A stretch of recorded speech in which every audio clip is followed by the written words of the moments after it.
Welcome back to our magical read-along of the story of Dr. Dolittle. I'm so excited to share this episode with you. It's one of the most mysterious yet. Today, we'll meet the infamous Barbary Dragon and uncover how Dr. Dolittle handles this terrifying person. But it's not all danger. Tutu, our clever owl friend, also plays a key role with his amazing listening skills. You won't believe what he overhears. Listen carefully as I read, and try to spot new or interesting words. At the end of the episode, we'll explore a few of them together in our language spotlight, just like always. Ready to begin? Let's jump into Chapter 15, The Barbary Dragon. Everything would have gone all right if the pig had not caught a cold in his head while eating the damp sugar cane on the island. This is what happened. After they had pulled up the anchor without a sound, and were moving the ship very, very carefully out of the bay, Gub-Gub suddenly sneezed so loud that the pirates on the other ship came rushing upstairs to see what the noise was. As soon as they saw that the doctor was escaping, they sailed the other boat right across the entrance to the bay so that the doctor could not get into the open sea. Then the leader of these bad men, who called himself Ben Ali the Dragon, shook his fist at the doctor and shouted across the water, "Ha ha, you are caught, my fine friend. You were going to run off in my ship, eh? But you are not a good enough sailor to beat Ben Ali, the Barbary Dragon. I want that duck you've got, and the pig too. We'll have pork chops and roast duck for supper tonight. And before I let you go home, you must make your friends send me a trunk full of gold." Poor Gub-Gub began to weep, and Dab-Dab made ready to fly to save her life. But the owl Tutu whispered to the doctor, "Keep him talking, doctor. Be pleasant to him. Our old ship is bound to sink soon. The rats said it would be at the bottom of the sea before tomorrow night. And the rats are never wrong. Be pleasant till the ship sinks under him. Keep him talking." "What, until tomorrow night?" said the doctor. "Well, I'll do my best. Let me see, what shall I talk about?" "Oh, let them come on," said Jip. "We can fight the dirty rascals. There are only 6 of them. Let them come on. I'd love to tell that collie next door when we get home that I had bitten a real pirate. Let 'em come. We can fight them." "But they have pistols and swords," said the doctor. "No, that would never do. I must talk to him. Look here, Ben Ali." But before the doctor could say any more, the pirates began to sail the ship nearer, laughing with glee, and saying to one another, "Who shall be the first to catch the pig?" Poor Gub-Gub was dreadfully frightened, and the push-me-pull-you began to sharpen his horns for a fight by rubbing them on the mast of the ship, while Jip kept springing into the air and barking and calling Ben Ali bad names in dog language. But presently something seemed to go wrong with the pirates. They stopped laughing and cracking jokes. They looked puzzled. Something was making them uneasy. Then Ben Ali, staring down at his feet, suddenly bellowed out, "Thunder and lightning, men, the boat's leaking!" And then the other pirates peered over the side, and they saw that the boat was indeed getting lower and lower in the water, and one of them said to Ben Ali, "But surely, if this old boat were sinking, we should see the rats leaving it." And Jip shouted across from the other ship, "You great duffers, there are no rats there to leave. They left 2 hours ago. Ha ha to you, my fine friends." But of course the men did not understand him. Soon the front end of the ship began to go down and down, faster and faster, till the boat looked almost as though it was standing on its head. and the pirates had to cling to the rails and the masts and the ropes and anything to keep from sliding off.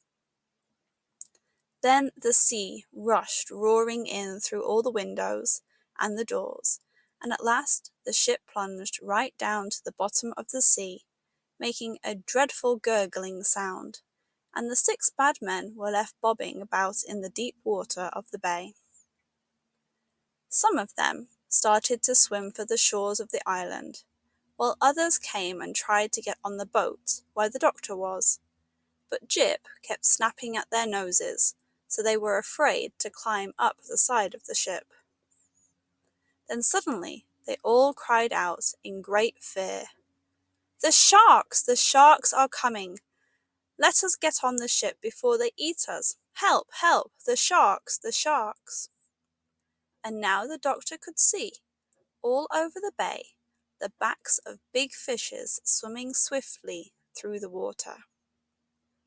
And one great shark came near the ship, and poking his nose out of the water, he said to the doctor, "Are you John Dolittle, the famous animal doctor?" "Yes," said Dr. Dolittle, "that is my name."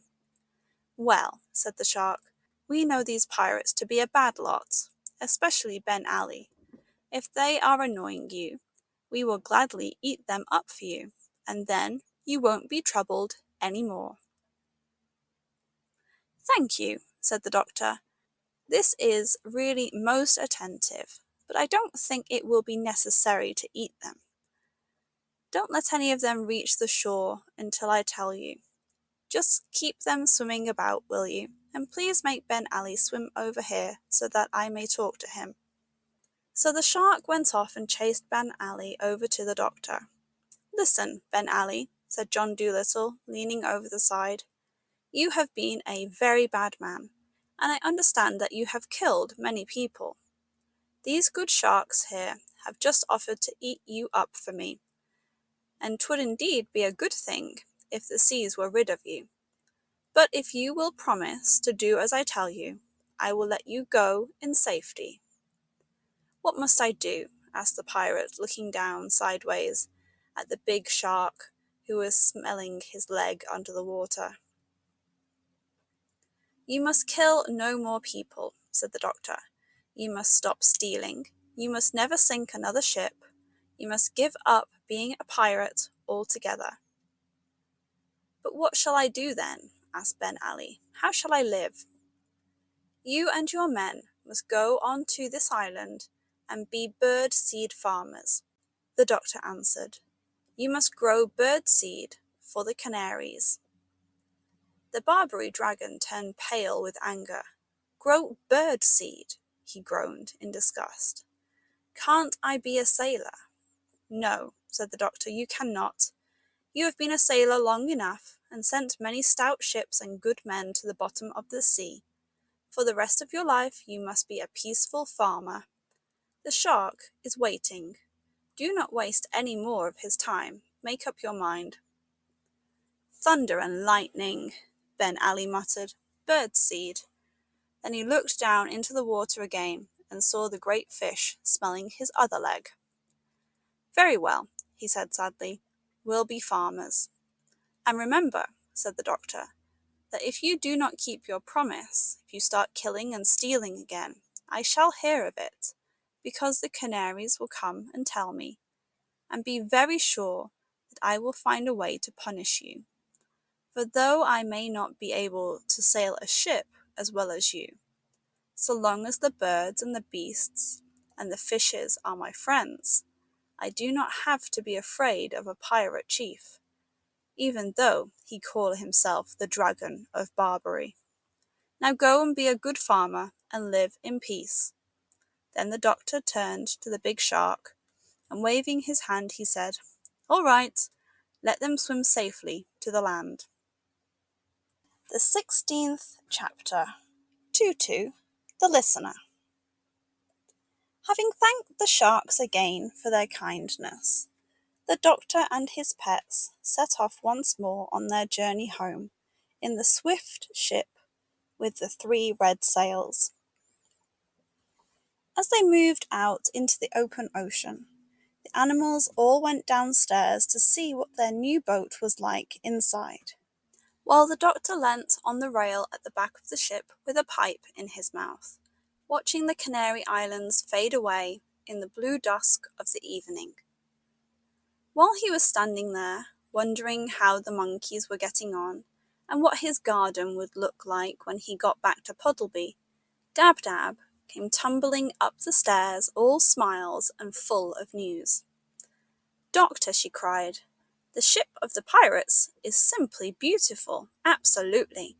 The beds downstairs are made of primrose silk, with hundreds of big pillows and cushions. There are thick, soft carpets on the floors.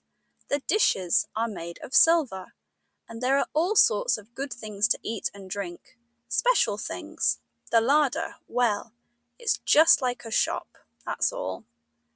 You never saw anything like it in your life. Just think, they kept 5 different kinds of sardines, those men. Come and look. Oh, and we found a little room down there with the door locked, and we are all crazy to get in and see what's inside. Jip says it must be where the pirates kept their treasure, but we can't open the door. Come down and see if you can let us in." So the doctor went downstairs, and he saw that it was indeed a beautiful ship. He found the animals gathered round a little door, all talking at once, trying to guess what was inside. The doctor turned the handle, but it wouldn't open. Then they all started to hunt for the key. They looked under the mat. They looked under all the carpets. They looked in all the cupboards and drawers and lockers, in the big chests in the ship's dining room. They looked everywhere. While they were doing this, they discovered a lot of new and wonderful things that the pirates must have stolen from other ships.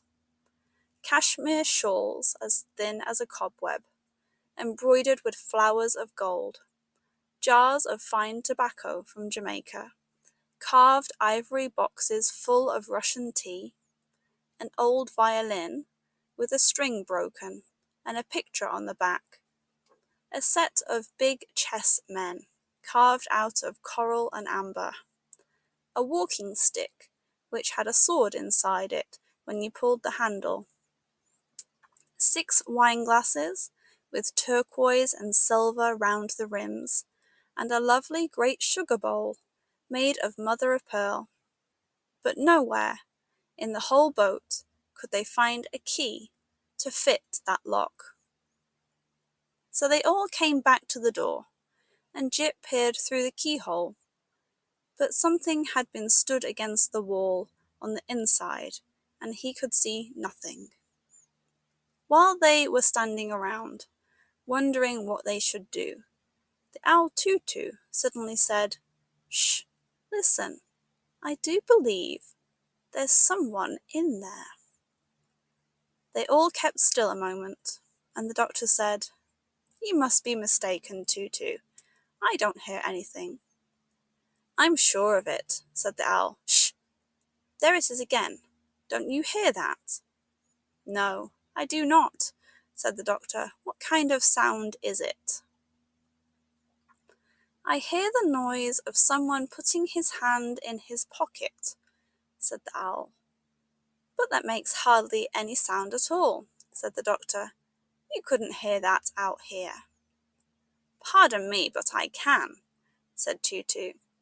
"I tell you there is someone on the other side of that door, putting his hand in his pocket. Almost everything makes some noise. If your ears are only sharp enough to catch it, bats can hear a mole walking in his tunnel under the earth, and they think they're good hearers. But we owls can tell you, using only one ear, the colour of a kitten from the way it winks in the dark." "Well, well," said the doctor, "you surprise me. That's very interesting. Listen again and tell me what he's doing now." "I'm not sure yet," said Tutu, "if it's a man at all. Maybe it's a woman. Lift me up and let me listen at the keyhole, and I'll soon tell you." So the doctor lifted the owl up and held him close to the lock of the door. After a moment, Tutu said, "Now he's rubbing his face with his left hand. It is a small hand and a small face. It might be a woman. No, now he pushes his hair back off his forehead. It's a man, all right." "Women sometimes do that," said the doctor. "True," said the owl, "but when they do, their long hair makes quite a different sound. Shh! Make that fidgety pig keep still. Now all hold your breath a moment so I can listen well. This is very difficult what I'm doing now, and the pesky door is so thick. Shh! Everyone quite still. Shut your eyes and don't breathe." Tutu leaned down and listened again, very hard and long. At last he looked up into the doctor's face and said, "The man in there is unhappy. He weeps. He is taking care not to blubber or sniffle, lest we should find out that he is crying. But I heard quite distinctly the sound of a tear falling on his sleeve." "How do you know it wasn't a drop of water falling off the ceiling on him?" asked Gub-Gub. "Pooh! Such ignorance," sniffed Tutu. "A drop of water falling off the ceiling would have made 10 times as much noise." "Well," said the doctor, "if the poor fellow's unhappy, we've got to get in and see what's the matter with him. Find me an axe, and I'll chop the door down." Before we finish today's episode, let's take a look at a few words and phrases that might be new or tricky to pronounce from chapters 15 and 16. Listener. A listener is someone who pays close attention to sounds and speech. Tutu is known as the listener. Watch out for the silent E at the end. It's not pronounced listener, it's pronounced listener. Whistle. To whistle means to make a sound by blowing air through your lips or teeth. This shows up in the story as a way to call or communicate. It's spelled with a silent H and pronounced whistle. Dragon. A dragon is a mythical creature often seen in legends with wings, claws, and fire. In the story, the Barbary dragon isn't quite what you might expect. The tricky part here is the DR blend. Try saying drag and dragon. Terrifying. This word means very scary. A dragon is described as terrifying, but might not be for the reason you think. Pronounce it slowly. Terrifying. Listen for the rhythm in the 4-syllable word. Terrifying. That's all for today's language spotlight. Try practicing these words out loud and listen for how they're used again as we follow Dr. Dolittle deeper into the adventure. And that's the end of our chapters today, the Barbary Dragon and Tutu the Listener. What a wild mix of mystery, talent, and a bit of unexpected magic. We explored some fun and tricky words today, like dragon, terrifying, listener, and whistle. I hope you've been practicing along. Now, let's wrap up with a question for you. If you met a dragon, what would you do? Share your dragon strategy in the comments. I'd love to know. Thanks so much for reading along with me. If you enjoyed the episode, don't forget to give it a thumbs up, share it with a friend, and subscribe so you won't miss the next adventure with Dr. Dolittle. See you in the next episode.